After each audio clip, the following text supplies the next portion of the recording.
C'est en forgeant qu'on devient forgeron, c'est en patouillant qu'on devient papillon. Et toi, tu crois que c'est en lisant qu'on devient liseron? C'est l'émission Et nous liserons jeunesse, maintenant sur Radio Laser. Bonjour à toutes, bonjour à tous, vous êtes sur Radio Laser et nous allons parler littérature jeunesse avec Sophie aujourd'hui. Sophie, aujourd'hui tu nous parles de tissage, de soie, de dentelle, de mariage, mais pas que. Tout à fait, je vais vous parler du roman jeunesse Soie, les orphelins d'Argentan. C'est un roman de Alice Brière-Haquet, qui est une autrice assez prolifique en littérature jeunesse. Et donc, ce roman, c'est l'histoire de Lise, une jeune fille qui vient de perdre ses parents. Donc, sa maman vient de mourir en couche lors de la naissance de son petit frère. Elle a également un grand frère et son papa a, lui, mystérieusement disparu. On ne sait pas ce qu'il est devenu, où il est passé. Et donc, Lise va être placée dans un orphelinat, l'orphelinat d'Argentan, où les jeunes filles sont formées à l'art subtil de la dentelle. Et donc, un jour, dans cet orphelinat, une comtesse apporte de la soie pour tisser une robe de mariée. Une robe de mariée avec une soie un petit peu particulière parce qu'elle est un petit peu grisâtre, cette soie. Et donc, c'est un peu étonnant pour une robe de mariée. Et justement, cette comtesse va également adopter le petit frère, le bébé qui est né au début de l'histoire.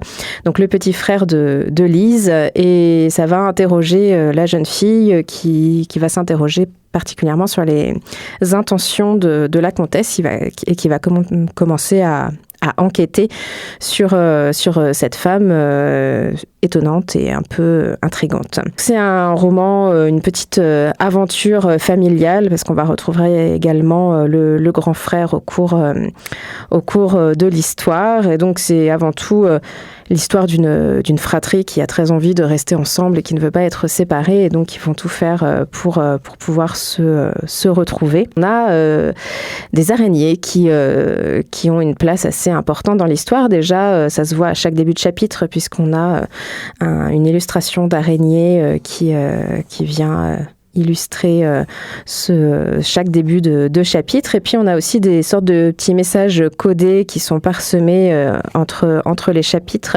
au fil de l'histoire, où on comprend assez rapidement qu'il se pourrait bien que ce soit des araignées qui parlent entre elles. Donc, elles ne sont pas directement le personnage principal de l'histoire, parce qu'on vit vraiment les choses à travers Lise, mais on se doute que les araignées ont un rôle très important, et donc on va le découvrir petit à petit. Donc, c'est un roman avec une ambiance étrange, mystérieux, mais c'est avant tout un récit assez bien tissé, et on se plonge vraiment très vite dans cette famille et dans leur histoire. Et puis pour information, il faut savoir que Argentan est vraiment une ville connue pour ses dentelles.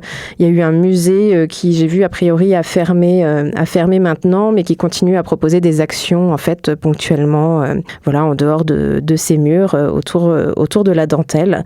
Donc on est aussi dans une ambiance qui pourrait s'imprégner de quelque chose d'assez réel, et donc si vous passez à Argentan, vous aurez peut-être envie de voir un petit peu ce qui se passe autour de la dentelle. Donc c'est pour quel âge, Sophie? Ce roman, oui, c'est fin primaire, ça se lit assez bien, donc fin primaire, et puis pour les plus grands. Donc c'était Soie, les orphelins d'Argentan de Alice Brière-Haquet, et c'est publié aux éditions du Rouergue. Merci beaucoup, Sophie. Merci.